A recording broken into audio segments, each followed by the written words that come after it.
Hello everybody, it's Henry the Weeder Man. I'm working on a Stihl FS66. So I pre-done a lot of stuff. I permatex ultra slick onto the piston and the cylinder. I dirt coat already the cylinder. This normally takes a paper gasket, but I have ordered the gasket, just a little bit. I've ordered the gasket 3 times and have yet to get it in the mail. So I predetermined which way the exhaust is. Exhaust to my right, exhaust port intake with the impulse line. I've already cleaned it, prepped it, dirt coated it, ready to go. A little tough because it's colder out here, so dirt coat doesn't like to work that well in the cold. So I'm ready to put it on. I got my tool, which holds my piston still. I got my rings in place, facing the right way, gaps up, in the facing each pin. And I also did ultra slick onto the piston itself. So now I'm going to slide this on. So I want to be careful.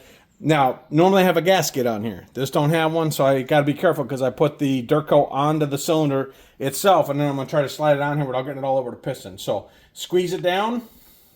Once you get that first ring going and the second ring, it should slide right on. Just like that. Take your compression tool for your piston rings off. Carefully without getting it all over the dirt hole, which is not easy. Easier said than done. Take your tool off. Take your piston tool off that holds it. Gonna push down, and then I'm gonna work it into place. And then I'm gonna make sure that I got a good seal on it. I'm gonna make sure that's sitting down good. I got my screws ready to go.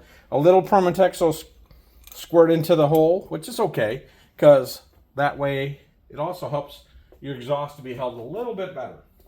I don't mind a little bit getting down in there.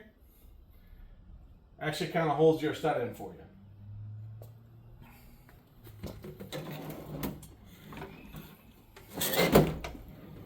And then put your screws in and then tighten it up.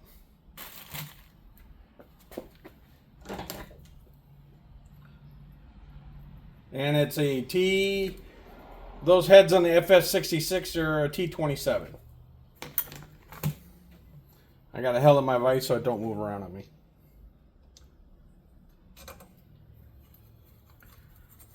And then of course look up if there's any torque you're concerned about. Look it up on the internet, find it on the owner's manual, and it'll tell you how to torque it down. It'll tell you how far it has to be torqued, what the torque spec is. For right now, I'm just going to slug it down so it can dry.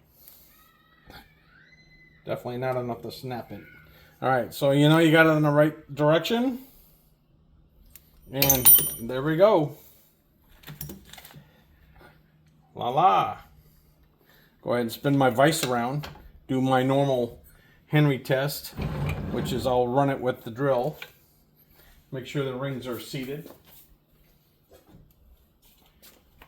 Sorry, these are my new Christmas present drills. They work nice. For the price, you can't beat them. For what I do, not a bad deal. Okay, make sure you're spinning in the right direction. And I'll just do this for about 30 seconds.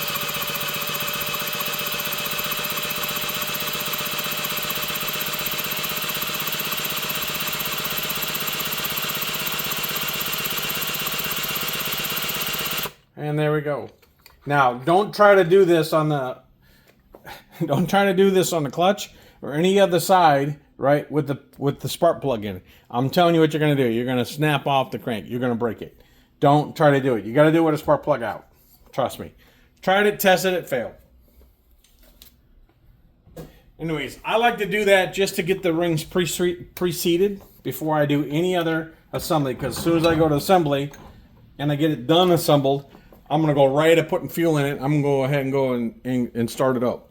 Now, I'm going to let this dry, and then I'll come back and I'll blink off the intake. I'll come through the spark plug, and then I'll pressure test it to make sure that my seals are good on each side and that my seal that I did from the cylinder to the body's good. Remember, this is Stihl FS66. First time I ever worked on one of these. It's an old one. It was given to me. I want to try to rehab it, hang it up on my wall, and just have something that says, hey, it works, and I actually got to work on it. So I'm always trying to better my knowledge on working on these things. I don't know. Probably everybody else has seen more than I have, but I haven't seen this model before, and I'm kind of excited to put it back together and get it going. All right, well, that's Henry the Weeder Man, FF66, and then I'll continue on working on it. And as I keep putting them together, if I see something you don't know about, I'll go ahead and post it and do a video on it. All right, Henry the Weeder Man out. Have a good night.